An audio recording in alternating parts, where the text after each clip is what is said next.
할렐루야. 2022년 11월 7일 월요일 아침 기도회를 시작하겠습니다. 오늘도 주님의 귀한 말씀을 함께 묵상하고 또 기도함으로 복된 하루를 시작하는 우리 성도님들 되시기 바랍니다. 오늘 하나님의 말씀은 다니엘서 3장 1절부터 18절까지의 말씀입니다. 느부갓네살 왕이 금으로 신상을 만들었으니 높이는 60규빗이요 너비는 6규빗이라 그것을 바벨론 지방의 두라 평지에 세웠더라.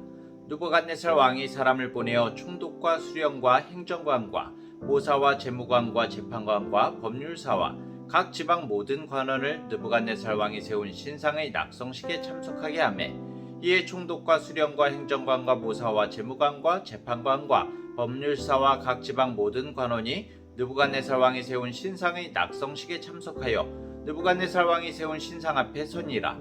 선포하는 자가 크게 외쳐 이르되 백성들과 나라들과 각 언어로 말하는 자들아 왕이 너희 무리에게 명하시나니 너희는 나팔과 피리와 수금과 사면금과 양금과 생황과 및 모든 악기 소리를 들을 때 엎드려 느부갓네살 왕이 세운 금신상에게 절하라. 누구든지 엎드려 절하지 아니하는 자는 즉시 맹렬히 타는 풀무불에 던져 넣으리라 하였더라. 모든 백성과 나라들과 각 언어를 말하는 자들이 나팔과 피리와 수금과 사면금과 양금과 및 모든 악기 소리를 듣자 곧 느부갓네살 왕이 세운 금신상에게 엎드려 절하니라. 그때 어떤 갈대아 사람들이 나와 유다 사람들을 참소하니라. 그들이 느부갓네살 왕에게 이르되 왕이여 만수무강하옵소서. 왕이여 왕이 명령을 내리사 모든 사람이 나팔과 피리와 수금과 사면금과 양금과 생황과 및 모든 악기 소리를 듣거든 엎드려 금신상에게 절할 것이라. 누구든지 엎드려 절하지 아니하는 자는 맹렬히 타는 풀무불 가운데 던져넣음을 당하리라 하지 아니하셨나이까. 이제 몇 유다 사람 사드락과 메삭과 아벳느고는 왕이 세워 바벨론 지방을 다스리게 하신 자이거늘 왕이여 이 사람들이 왕을 높이지 아니하며 왕의 신들을 섬기지 아니하며 왕이 세우신 금신상에게 절하지 아니하나이다. 느부갓네살 왕이 노하고 분하여 사드락과 메삭과 아벳느고를 끌어오라 말하매 드디어 그 사람들을 왕의 앞으로 끌어온지라. 느부갓네살이 그들에게 물어 이르되 사드락 메삭 아벳느고야 너희가 내 신을 섬기지 아니하며 내가 세운 금신상에게 절하지 아니한다 하니 사실이냐. 이제라도 너희가 준비하였다가 나팔과 피리와 수금과 사면금과 양금과 생황과 및 모든 악기 소리를 들을 때 내가 만든 신상 앞에 엎드려 절하면 좋거니와 너희가 만일 절하지 아니하면 즉시 너희를 맹렬히 타는 풀무불 가운데 던져 넣을 것이니 능히 너희를 내 손에서 건져낼 신이 누구이겠느냐 하니 사드락과 메삭과 아벳느고가 왕에게 대답하여 이르되 느부갓네살이여 우리가 이 일에 대하여 왕에게 대답할 필요가 없나이다. 왕이여 우리가 섬기는 하나님이 계시다면 우리를 맹렬히 타는 풀무불 가운데서 능히 건져내시겠고 왕의 손에서도 건져내시리이다. 그렇게 하지 아니하실지라도 왕이여 우리가 왕의 신들을 섬기지도 아니하고 왕이 세우신 금신상에게 절하지도 아니할 줄을 아옵소서. 아멘. 어제 2장에서는 다니엘서 2장에서는 느부갓네살 왕이 거대한 금신상을 금으로 부분이 이루어진 신상이었죠. 거대한 신상이 부서지는 꿈을 꾸게 되었었죠. 결국 바벨론 왕국도 어느 순간에는 부서지고 무너진다는 사실을 보여준 것이었고 하나님의 나라만이 영원히 서게 된다는 그 사실을 보여주신 것이었죠. 느부갓네살 왕도 이 비밀을 보여주신 하나님에게 영광을 돌리면서 다니엘의 하나님을 인정을 하게 됩니다. 자, 그런데 정말 아이러니한 게 그런 일이 있은 지 얼마 지나지 않아서 느부갓네살이 아주 거대한 금신상을 꿈이 아닌 실제에서 자신이 스스로 만들게 됩니다. 만들어서 세운 거죠. 아마도 꿈속에서 은과 놋과 흙으로 이루어졌던 그 부서졌던 꿈속에서의 바벨론 신상을 전체를 완전히 금으로 만들어서 부서지지 않는 영원한 제국을 나타내는 그런 상징으로 세운 것이 아닌가 생각이 듭니다. 그리고 모든 백성과 지도자들을 모아서 이 신상에 절을 하도록 요구하지요. 그리고 누구든지 신상에 엎드려서 절하지 않는 자가 있다면 풀무불에 던져넣겠다 이렇게 협박을 하게 됩니다. 그 어느 누구라도 왕의 명령을 따르지 않는다면 죽음을 각오해야만 하는 것이죠. 자, 하지만 우리가 아는 것처럼 다니엘의 친구들인 사드락과 메삭과 아벳느고는 금신상에 절하지 않았습니다. 바벨론에서 유명한 사람들이 절을 하지 않으니까 어떻겠습니까? 더 눈에 확 띄었겠죠? 드러났겠죠. 자, 이것을 본 갈대아 사람들이 사드락과 메삭과 아벳느고가 왕이 세운 금신상에 절하지 않았다고 고발을 하게 됩니다. 갈대아 사람들이 굉장히 이 사드락과 메삭과 아벳느고를 질투했을 거예요. 왕에게 임명을 받아서 유대 사람들이 바벨론 지방을 다스리게 됐거든요. 그래서 그들을 질투하는 마음으로 그렇게 고소를 한 것이죠. 사실 우리도 세상의 여러 상황 속에서 우리를 질투하고 우리를 모함하고 우리를 넘어뜨리기 위해서 우리를 고발하고 참소하려는 여러 사람들을 만날 수가 있습니다. 그런 상황 속에서 우리는 두렵고 억울하고 분통이 터질 것 같은 그런 힘든 순간들을 경험하기도 하지요. 우리는 과연 그럴 때 어떻게 해야 될까요? 우리가 오늘 말씀을 통해서 사드락, 메삭, 아벳느고가 어떻게 이러한 상황을 이겨냈는지 살펴보기를 원합니다.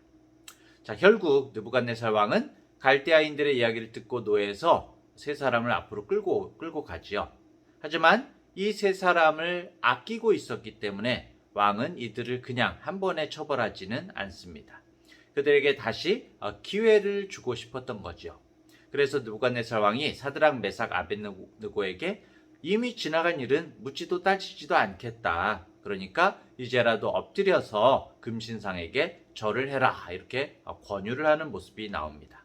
그리고 그렇게 하지 않으면 너희들을 맹렬히 타는 풀무불 가운데 던져 넣어서 죽이겠다. 이렇게 다시 협박을 하죠.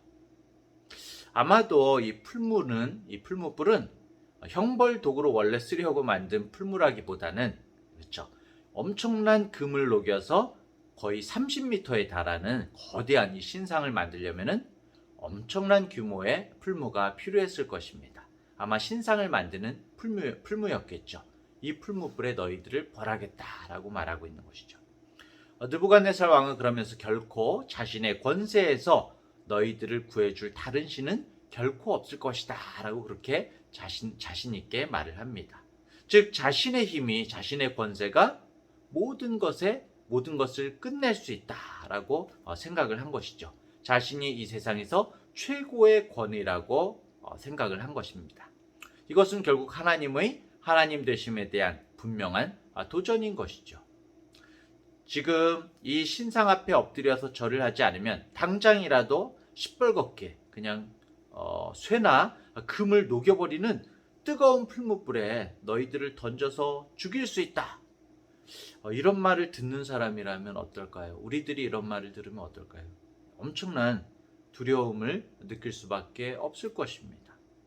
사람이 느끼는 통증 중에서 가장 심한 통증이 1위가 화상에 의한 통증이라고 합니다. 정말 두려운 일이죠. 거기다가 지금 이들의 상황이 어떻습니까? 이들은 지금 바벨론 지방을 다스리고 있던 상황이거든요. 이런 지위를 왕으로부터 얻은 상태입니다. 그렇기 때문에 사실은 이런 생각이 충분히 들 수가 있을 것입니다.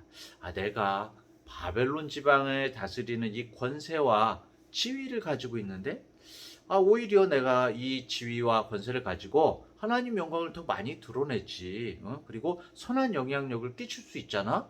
그러니까 지금 이 순간만큼은 그냥 적당히 타협해서 이 상황을 모면하는 것이 맞지 않나 라고 적당히 합리화하면서 절을 할 수도 있었을 것입니다.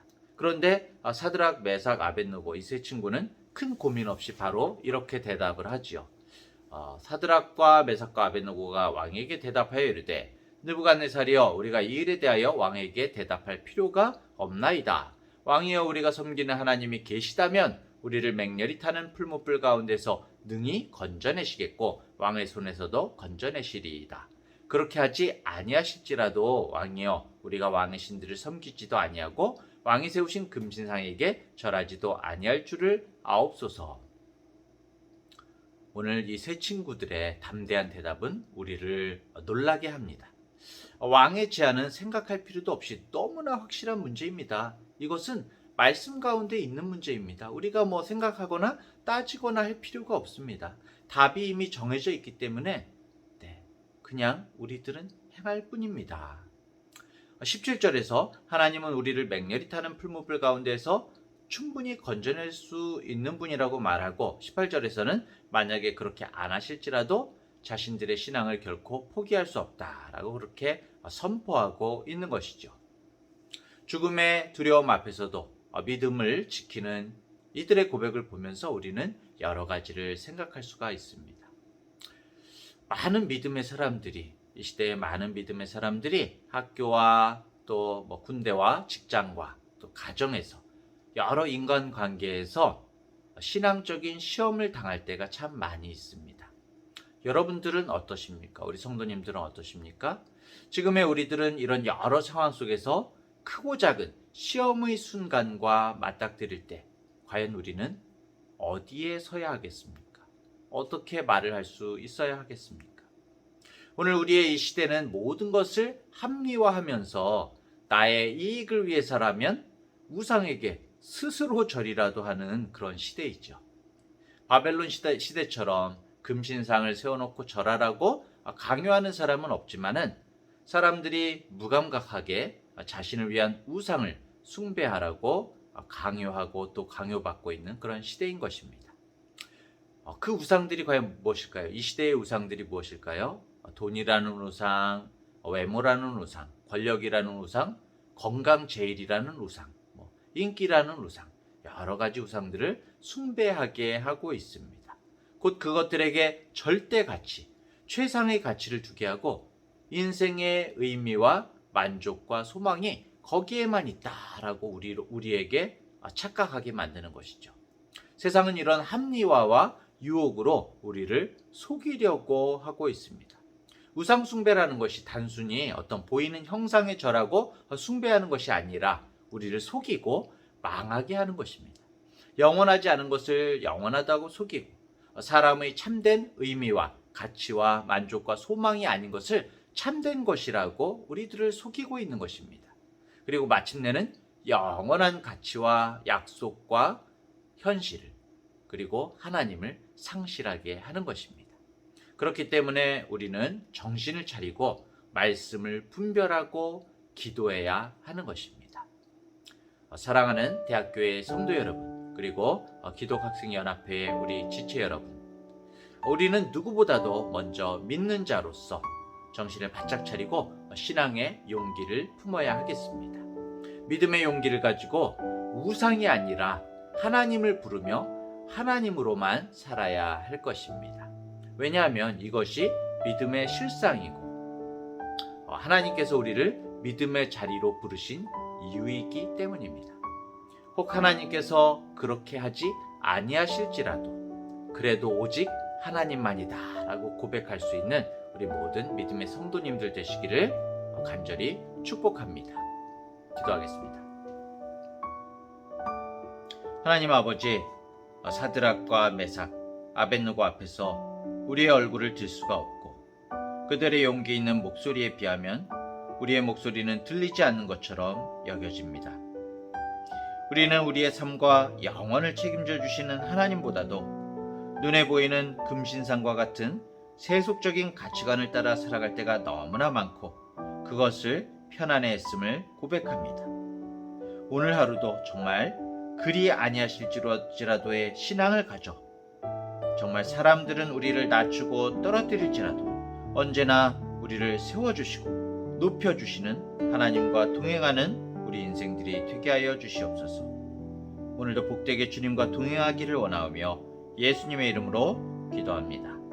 아멘.